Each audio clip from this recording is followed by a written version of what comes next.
Hello बच्चों, तो कैसे हो आप सब लोग। तो आप लोगों का फिर से स्वागत है एक नई वीडियो में। तो इस वीडियो में हम डिस्कस करेंगे क्वाड्रेटिक इक्वेशन। ठीक है, तो इसके पहले जो मैंने वीडियो रिलीज की थी वो थी quadratic equation by solving factorization. उस वीडियो में हमने देखा था कि व्हाट आर क्वाड्रेटिक इक्वेशन और how to solve them by using factorization method. तो ये उस सीरीज का नेक्स्ट वीडियो है। अगर आपने वो वाला वीडियो नहीं देखा है तो मैं आपको रिक्वेस्ट करता हूँ कि आप पहले वो वाला वीडियो देखिए, फिर वाला वीडियो में आइए, तो आपको और अच्छी तरह से समझेगा। तो आज ये वाले वीडियो में हम सीखेंगे solving the quadratic equation by using completing the square. ये जो मेथड है वो आपके 10th बोर्ड के एग्जाम के पर्सपेक्टिव से बहुत ही इंपॉर्टेंट है। तो मैं चाहता हूं कि आप पूरे फोकस से इस वीडियो को देखें और समझें कि how to solve quadratic equation by using completing square method. ठीक है, तो हम एक इक्वेशन लेंगे जो मैंने इक्वेशन आगे लिखा हुआ है और उसी इक्वेशन को लेके हम सॉल्व करेंगे। तो ये जो क्वेश्चन है हमारे पास में, तो इस क्वेश्चन को हम 4 स्टेप में सॉल्व करेंगे। तो मैं 1 बाय 1 स्टेप आपको समझाऊंगा कि किस तरह से हम इस टाइप के क्वेश्चंस को by using completing the square method हम करते हैं सॉल्व। तो let's move on to our question. हमारे पास में क्वेश्चन है सॉल्व 5x² - 8x - 3 = 0। तो और हमें सॉल्व करना है इसे bye using completing the square method. सबसे पहले स्टेप नंबर 1 क्या होता है देखो। तो स्टेप नंबर 1 में हम क्या करते हैं, हम देखते हैं कि इस इक्वेशन में जो x² का जो कोएफिशिएंट है वो क्या है। अब हमारे पास में x² कोएफिशिएंट क्या है, 5 है। अगर क्वाड्रेटिक इक्वेशन में जो आपको इक्वेशन गिवन रहेगा उस इक्वेशन में अगर x² का कोएफिशिएंट 1 है तो कुछ करने की जरूरत नहीं है, तो कोई प्रॉब्लम नहीं है। मगर x² का कोएफिशिएंट अगर कोई नंबर है तो वहां पे आपको ये स्टेप नंबर 1 परफॉर्म करना बहुत इंपॉर्टेंट है और वही आपका स्टेप नंबर 1 है। तो स्टेप नंबर 1 क्या है कि dividing by the coefficient of x²। ठीक है, तो क्या करना है हमें इस x² का जो भी कोएफिशिएंट है उस कोएफिशिएंट से पूरे इक्वेशन को क्या करना है, डिवाइड करना है। तो स्टेप नंबर 1 क्या हुआ है हमारा, dividing the equation by coefficient of x² coefficient से पूरे इक्वेशन करना है, डिवाइड करना है। तो हमारे पास में जो इक्वेशन है वो क्या बचेगा, देखो क्या बचेगा, 5 से डिवाइड करने के बाद 5/5 तो 1 हो गया। तो वो होगा x² - 8/5x - 3/5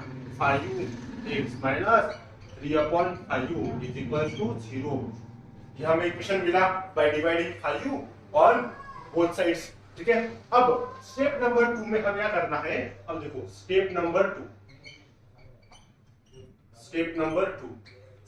2 में हमें ये जो 3/5 है हमको सेट करना है उसे उस तरफ में।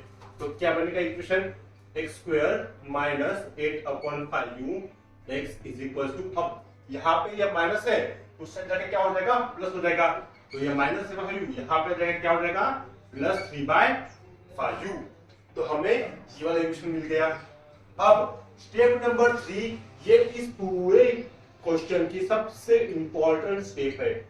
अगर ये स्टेप आपने समझ ली तो पूरा क्वेश्चन तो बस सिर्फ हाथ का मेल है और बहुत ही इजीली सॉल्व हो जाएगा। ठीक है, अब देखिए स्टेप नंबर 3 में हमें करना क्या है वो समझिए।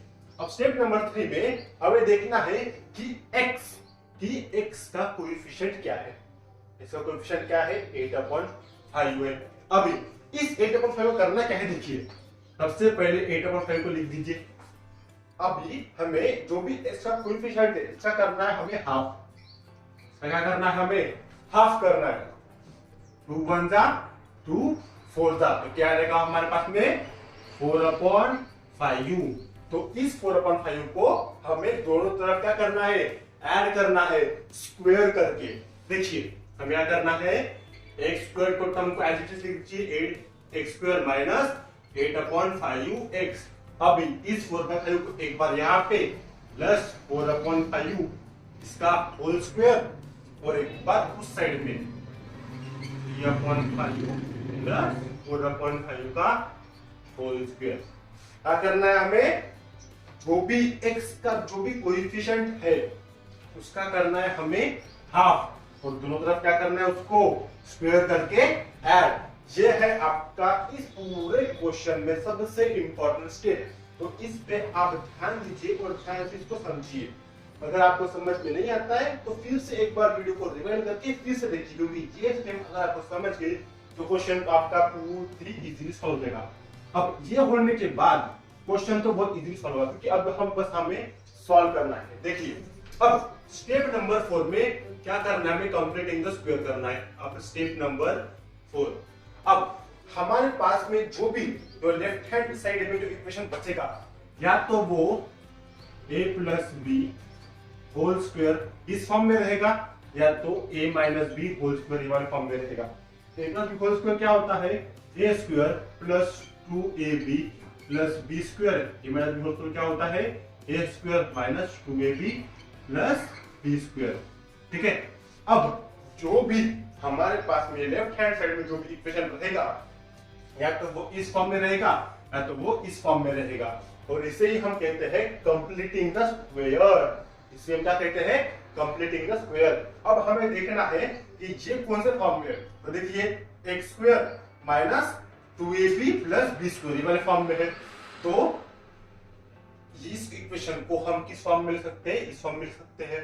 तो इसको इस फॉर्म में लिख दीजिए। अब यहाँ पे a क्या है, इस इक्वेशन में a क्या है, ये हमारा x है, तो x और फिर माइनस b क्या है 4/5, क्योंकि b का स्क्वायर है ना, b का स्क्वायर क्या हो जाएगा 4/5, इसका हो जाएगा होल स्क्वायर, और बाकी ये term as it is 3/5 plus what is 4 का स्क्वायर, इट इज 16, 25 का 5 का स्क्वायर इट इज 25। बस हो गए। अब इसके आगे बस हमें करना है सॉल्व, और यही 4 स्टेप्स बहुत ही ज्यादा इंपॉर्टेंट है। अगर आप ये 4 स्टेप आपको समझ गए तो बाकी पूरा क्वेश्चन सॉल्व करना इट इज वेरी इजी। ठीक है, आई होप आपको ये 4 स्टेप आपको समझ आ गए होंगे। अगर समझ में नहीं आया तो आप वीडियो को थोड़ा सा रिवाइंड करके फिर से देख सकते हैं, और यही 4 स्टेप इंपॉर्टेंट है। ठीक है, चलो आगे बढ़ते हैं, इस क्वेश्चन को सॉल्व करते हैं। अब क्या करना है, इस राइट हैंड साइड को सॉल्व करना है और इस लेफ्ट हैंड साइड को एज इट रखना है।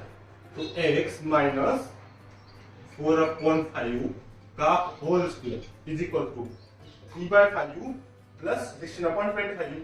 अब यहाँ पे एलसीएम सॉल्व कर लो, यहाँ पे क्या हो जाएगा 15 प्लस 16 अपॉन में 25। हमने डिनोमिनेटर सेम कर लिया, तो सॉल्व करेंगे तो क्या आ जाएगा हमारे पास में, what is 15 plus 16, it is 31 upon में 25, और यहाँ पे ये टर्म एज इट इज। अब यहाँ का जो स्क्वायर है, हम square taking square root on both sides कर लेंगे। ये स्क्वायर रूट साइड में जाके क्या हो जाएगा, स्क्वायर रूट हो जाएगा। तो x minus 4/5 is equal to plus minus under root of 31 upon 25। ठीक है, यहाँ पे प्लस माइनस क्यों लिखते हैं, देखो ये समझ लो, -2 का भी स्क्वायर क्या होता है, वो भी 4 होता है, और 2 का स्क्वायर भी क्या होता है 4 होता है। मतलब हमारे पास में स्क्वायर सेम है, बट नंबर 2 है ना, -2 का भी स्क्वायर 4 है, 2 का भी स्क्वायर 4 है। तो ये प्लस में भी और माइनस में हमारे पास आंसर क्या आ रहा है, सेम आ रहा है, इसलिए हमें प्लस माइनस हमें दोनों लेना पड़ता है। ठीक है, तो क्या हो जाता, तो हमें क्या मिलेगा, ये टर्म मिलेगा। ठीक है, अभी नेक्स्ट स्टेप क्या करना है, इस स्टेप को उधर भेज दो, क्या हो जाएगा x इज इक्वल टू, अब अंडर रूट में डिनोमिनेटर में क्या है 25, और 25 किसका स्क्वायर रूट है 5 का, तो वो क्या होगा √31 अपॉन में 5। अब ये उधर क्या हो जाएगा प्लस 4/5।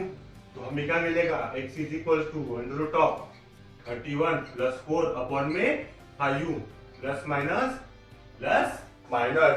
तो हमें पूरा आंसर क्या मिलेगा, आंसर में क्या मिलेगा हमें, x is equal to √31 plus 4 upon 5 और x is equal to minus √31 plus 4 upon में 5। तो ये हमें मिलेगा सॉल्यूशन। और इस तरह से हम सॉल्व करते हैं quadratic equation by using completing the square method. I hope आपको ये समझा होगा। एक बार मैं फिर से शॉर्ट में रिकैप करता हूँ। स्टेप नंबर 1 क्या है? Dividing the equation by coefficient of x square. अगर हमारे पास में x स्क्वायर कोएफिशिएंट अगर 1 है तो दिक्कत नहीं है, अगर 1 नहीं है तो जो भी कोएफिशिएंट है उससे पूरे इक्वेशन को क्या कर दो? डिवाइड कर दो। डिवाइड करने के बाद जो भी टर्म रहेगी ये वाली नंबर टर्म उसको उस साइड भेज दो। उस साइड भेजने के बाद जो भी x का कोएफिशिएंट है, ये स्टेप नंबर 3, जो भी x का कोएफिशिएंट है उसको कर दो हाफ, और हाफ करके दोनों साइड में क्या कर दो? स्क्वायर करके ऐड कर दो। दोनों तरफ से स्क्वायर करके क्या कर दो? ऐड कर दो। और फोर्थ स्टेप में, फाइनल स्टेप में कंप्लीटिंग द स्क्वायर, या तो ये a plus b whole square से आएगा या तो a minus b whole square से आएगा। फिर बस क्या करना है? सॉल्व करना है। इसको सॉल्व करने के बाद जो भी आपको आंसर मिलेगा वो प्लस माइनस में आ जाएगा। और इस तरह से हम सॉल्व करते हैं quadratic equation bye completing the square method. I hope आपको ये वीडियो समझ में आया होगा। इस तरह से क्वेश्चन आप लगाइए, और कोई भी अगर आता है आपको डाउट तो वो मेंशन कीजिए कमेंट सेक्शन में। मैं पूरी कोशिश करूंगा कि मैं आपके सारे डाउट्स को क्लियर सकूं। तब तक की practising. Thank you so much.